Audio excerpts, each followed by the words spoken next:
Turning 60 made me realize something, that some of the habits that I've had for years can actually cost me thousands in retirement. Hindi naman siya yung mga big changes eh. These are actually yung mga everyday habits na akala natin okay lang. Pero over the years, it adds up more than we realize. So I'm gonna share a few of this and baka magulat kayo na yung iba nito ay ginagawa nyo rin. Dati pag kumakain ako, inisip ko lang kung ano yung masarap. I don't even think about if it's healthy or not. Pero ngayon, mas nagiging parang intentional na. Tapos ngayon, si Haven, meron siyang na-discover na app. Haven, share mo nga sa kanila, sa dalaga natin peg ng mic konti. Share mo yung app na na-discover mo. It's called Yucca. Y-U-K-A. We'll show it on the screen. What you do, may scanner siya.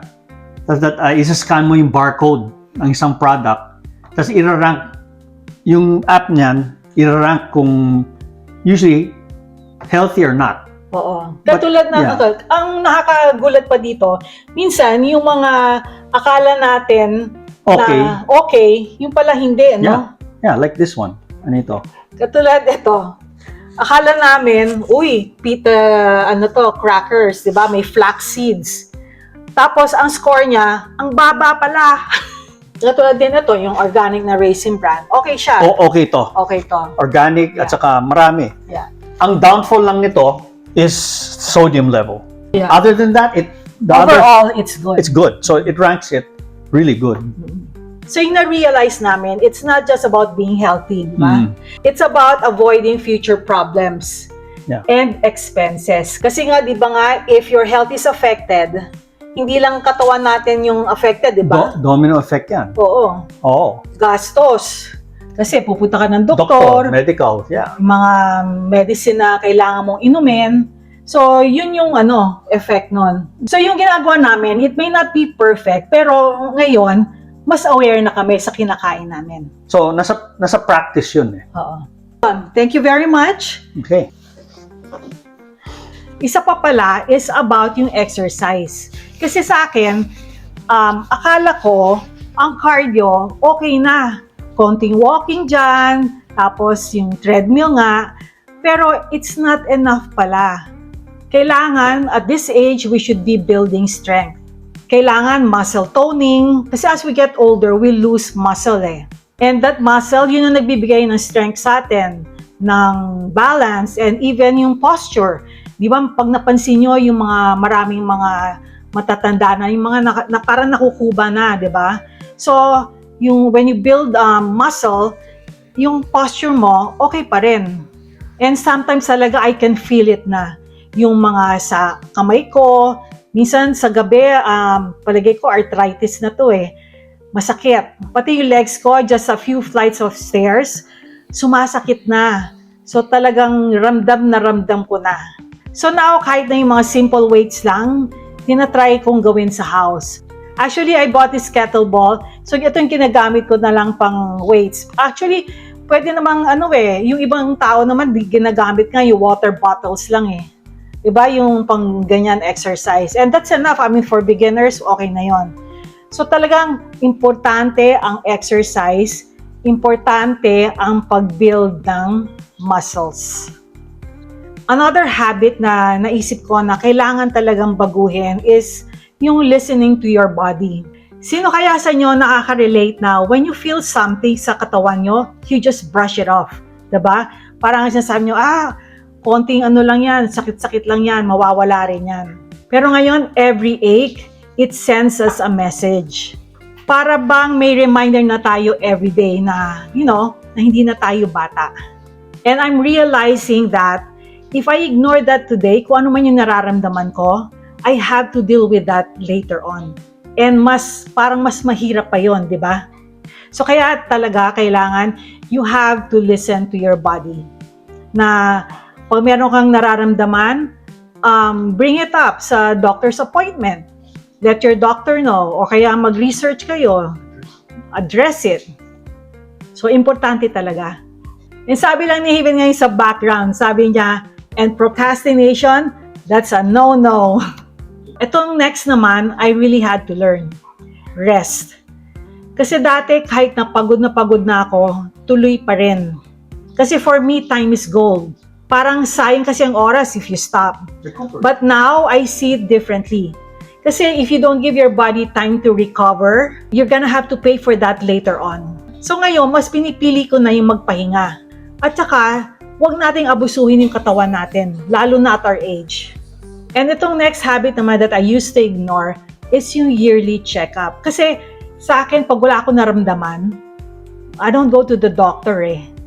And ang maganda dito lang sa amin ni Haven, si Haven talagang very systematic siya eh. Talagang meron siyang nakaschedule, meron siyang mga reminders. So he's the one like really reminding me na, oh, you have to do your yearly checkup. Especially for us women, yung mga, preventive screenings, yung mga mammograms, yung mga pap smear, those are very, very important. Pero now, I do it differently.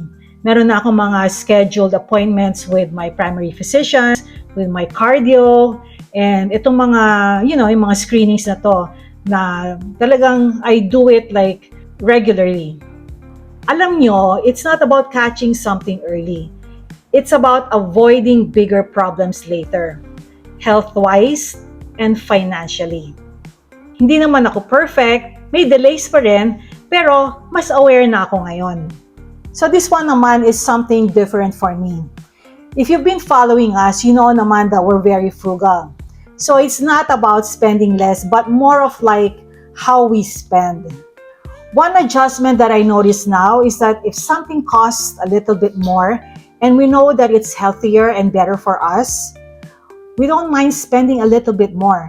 Like food. Kasi ang mindset namin ngayon ni Haven, if something is good for our body, it's better to invest now than to deal with the consequences later on. So mas mindful na kami ngayon kung anong mga kinakain namin. So example dito is yung salmon nga. So mahilig kami kumain ng salmon.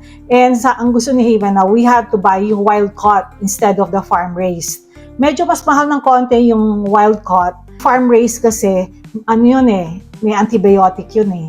So may mga chemicals na pinapakain dun sa isda. So yun yung example lang na we're very mindful of what we put into our body. So actually it's not about saving more. It's about spending where it's worth it. So we save on things that don't matter and spend on things that do. Ito naman may pagka-emotional for me. Kasi this is one thing that I never thought that would change. Dati kasi I worry about work. Paano kasi kung mawalan ako ng trabaho? What if like the company is not good? It's not doing well. In short, may fear. Pero now I feel different. Mas secured na ako ngayon. And because of that, I'm starting to make decisions differently. I'm not chasing anymore and I'm choosing what's better for me. Yung for my health, my time, and our future kami ni Haven. And I realize na if you always make decisions based on fear, you're not always going to make better choices. Example sometimes we delay things. Tulad na lang yung magpapa-check up sa doktor, di ba? Kasi pag kunyari wala naman tayong nararamdaman, sabihin natin, okay lang. Until it becomes bigger. And then suddenly, thousands of dollars in medical bills. Ito isa pa, sometimes we ignore small things. Yung mga food na kinakain natin, yung exercise, at saka yung rest.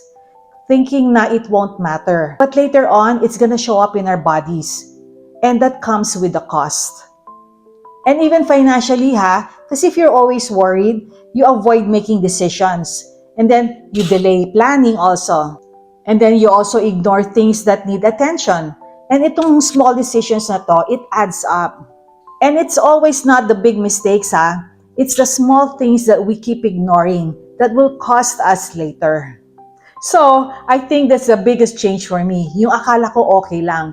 Pero actually, yung small things na yon are not really small as I thought.